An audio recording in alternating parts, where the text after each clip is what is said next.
कहो तो। ठीक। वीरमन्नु खंड काव्य के दूसरे सर्ग का कुछ अंश आज प्रस्तुत कर रहा हूँ।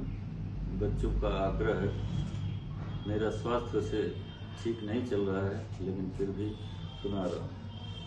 करके वाणी का बंधन लिखता हूँ कथा पुरानी, उद्वेलित करती मन को द्वापर की करुण कहानी। उस समय हस्तिनापुर में कौरव पांडव थे भाई, था जिनमें द्वेष परस्पर नित होती रही लड़ाई। था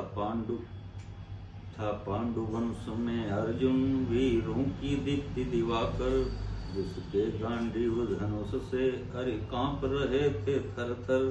अर्जुन की प्रिया सुभद्रा थी कृष्ण चंद्र की भगिनी, जो थी सुशील सुकुमारी अभिमन्यु वीर की जननी। अभिमन्यु सा सुत पाकर वे फूले नहीं समाते, ज्यों ज्यों बालक बढ़ता था रण कौशल सदा सिखाते। वैभव में पालित बालक अवय किशोर कहलाया, जिसका रंजित मुखमंडल मोहक मनोज्ञ मन भाया। रग रग से उसके प्रतिदिन अब निखर रही थी लाली, मानो प्रभात का सूरज नभ में बिखेरता लाली। ऐसा किशोर लख दंपति की फूल उठी थी छाती, जिनके पुरियों की जग में था केवल जीवन थाती।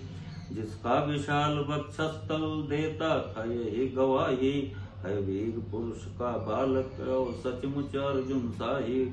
तब भगी किशोरावस्था जब भुज फड़की बल पाई, शुभ अवसर जान अवस्था अभिमन्यु बीच समाई।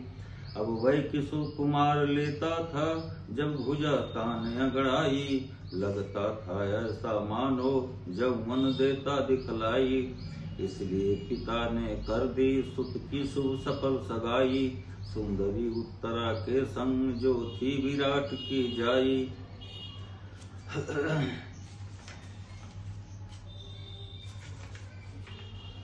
इस जीवन साथी से भी बढ़कर था साथी भाई, जिनके न कभी भी जी में थी आई देश बुराई।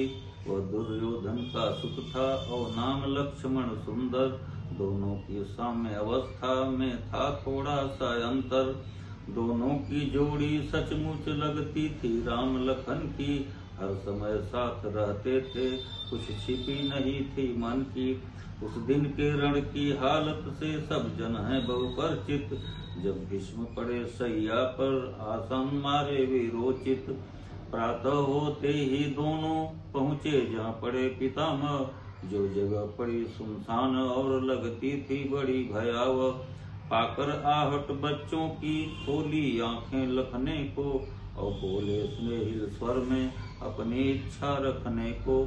निज हाथों को फैलाकर दोनों के सिर पर रख कर, बोले मृदुबानी प्यारी आंखों में पानी भर कर। ऐ बच्चों अंत समय में बस यही कामना मेरी, मत जाना आज समर में बज उठे भले रणभेरी। जाते जाते भी मुझको यह कैसी इच्छा घेरी, जाओ निर्भय पथ होवे हो मृत्यु तुम्हारी चेरी। पावर प्रणाम कर जोड़ी चल दी जिस तरफ शिविर था, रब की किरणों से पीड़ित जब जग का विरल तिमिर था। उस दिन प्रातः वेला में दो कुसुम कुमार मिले थे, मानो सारी पृथ्वी पर केवल दो कमल खिले थे। जिनको संध्या तक पाने को तरल तनय चंचल थे, जो भारत मान सरोवर में कली रूप में कल थे। देखा अभिमन्यु ने उस गुरु निर्मित व्यू भवन को, और लेकर गदा उछलते निज दिन सिंधुराज दुश्मन को। बोला कटु वचन जयद्रथ जो रहता था मुँह सीकर, जा शीघ्र जगाता को क्यों सोए हैं मद पीकर। है भोर हो गई फिर भी सोई सेना वीरों की, है नहीं दिखती गतिविधि कुछ भीतर तीरों की। चुभ गई चीर कर छाती वैरी की विषधर वाणी, अंकुर फूटा उर अंतर लड़ने की मन में ठानी।